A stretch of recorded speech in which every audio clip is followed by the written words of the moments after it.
بسم اللہ الرحمن الرحیم الحمد للہ والصلاة علی اہلہا اما بعد۔ ربیع الاول کا مہینہ چل رہا ہے۔ آقا کی شان مبارک پوری دنیا بیان کر رہی ہے، لیکن اصل شان وہ ہے جو غیر بیان کرے۔ اس لیے آج میں آپ کے سامنے غیر مسلمین کی نظر میں آقا کی کیا شان ہے وہ بیان کرنا چاہتا ہوں۔ ابن کثیر رحمۃ اللہ علیہ نے اپنی تفسیر میں ایک واقعہ لکھا ہے کہ حضرت نبی پاک صلی اللہ تعالیٰ علیہ وسلم، آپ کو معلوم ہوگا مختلف بادشاہوں کے نام آپ نے خط لکھے تھے، جن خطوط میں آپ نے توحید کی دعوت دی تھی۔ ایک خط رومن امپائر کے بادشاہ قیصر کے نام لکھا تھا۔ حضرت دحیہ کلبی رضی اللہ تعالیٰ عنہ کو یہ خط لے کر بھیجا تھا۔ اللہ کا کرنا ایسا ہوا کہ جس وقت یہ خط پہنچایا جا رہا ہے اس وقت رومن امپائر کا بادشاہ بیت المقدس پہنچا ہوا تھا۔ بعضوں نے لکھا ہے اس لیے کہ ایران کے مقابلے میں اسے جیت نصیب ہوئی تھی، فتح نصیب ہوئی تھی، اس کے شکرانے میں وہ بیت المقدس گیا ہوا تھا۔ جب بیت المقدس پہنچا تو اس کو حضرت نبی پاک صلی اللہ تعالیٰ علیہ وسلم کا یہ خط ملا۔ اس نے حضرت نبی پاک صلی اللہ تعالیٰ علیہ وسلم کے حالات کی تحقیق کے لیے اس نے یہ تحقیق کروائی کہ یہاں عرب سے کوئی قافلہ آیا ہے، اور اللہ کا کرنا ایسا ہوا کہ اس وقت عرب سے ایک قافلہ ابو سفیان جو اس وقت مسلمان نہیں ہوئے تھے، ان کی قیادت میں ملک شام آیا ہوا تھا۔ ہرقل نے ان تمام کو اپنے دربار میں بلایا اور بلانے کے بعد ان سے یہ کہا کہ میں محمد کے بارے میں کچھ سوالات کرنا چاہتا ہوں، اس کے جوابات سچ سچ دینا۔ ابو سفیان کہتے ہیں، چونکہ ابو سفیان اس وقت سردار تھے اور سردار جھوٹ نہیں بولتا تھا، اس لیے کہ اس کے دل میں یہ بات ہوتی تھی کہ اگر میں نے جھوٹ بولا تو قوم میرے بارے میں کیا خیال کرے گی۔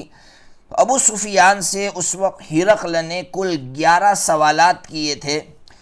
ابو سفیان نے اس کے صحیح جوابات دیے۔ البتہ 12واں سوال جب کر رہا تھا تو اس نے یہ کہا کہ دیکھو، محمد کے بارے میں آج تک ہم نے کوئی جھوٹی بات نہیں سنی، ہاں ایک بات کے بارے میں کہہ سکتا ہوں کہ محمد اس معاملے میں جھوٹے ہیں۔ تو ہرقل نے کہا بتاؤ وہ بات کون سی ہے؟ تو اس نے کہا، یعنی ابو سفیان نے یہ کہا کہ محمد یہ کہتا ہے کہ وہ راتوں رات خانہ کعبہ سے آپ کے اس بیت المقدس تک آیا اور یہاں سے اس نے آسمان و زمین اور جو ہے جنت جہنم کا سفر کیا۔ یہ بات جھوٹی ہے، اس بات کو ہم قبول نہیں کرتے۔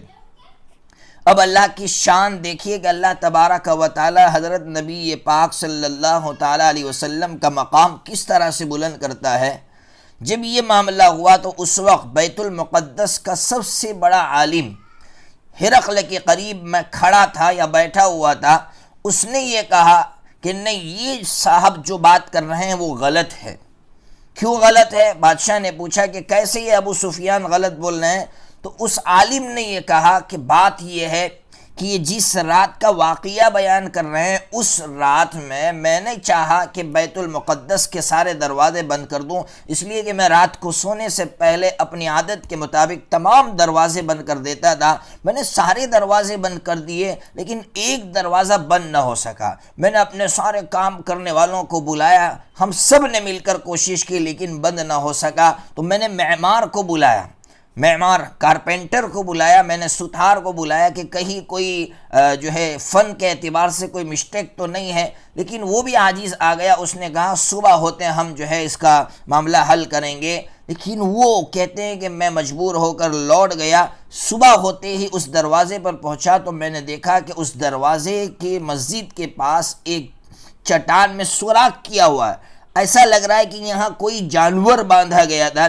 اس وقت میں نے اپنے ساتھیوں سے کہا کہ اس دروازے کو اللہ نے شاید اس لیے بند ہونے سے روکا ہے کہ کوئی نبی یہاں آنے والے تھے، پھر بیان کیا کہ اس رات ہماری مسجد میں اس نبی نے آ کر نماز پڑھی ہے، اللہ تبارک و تعالی اس طرح سے میری آقا کی شان کو بلند فرما رہے ہیں۔ ابو سفیان کہہ رہے ہیں کہ محمد اس معاملے میں جھوٹے ہیں، غیر مسلمین کی زبانی میرے اللہ آقا کی شان بلند کروا رہے ہیں۔ اللہ تبارک و تعالی آقا کی قدر کی ہمیں توفیق عطا فرمائے۔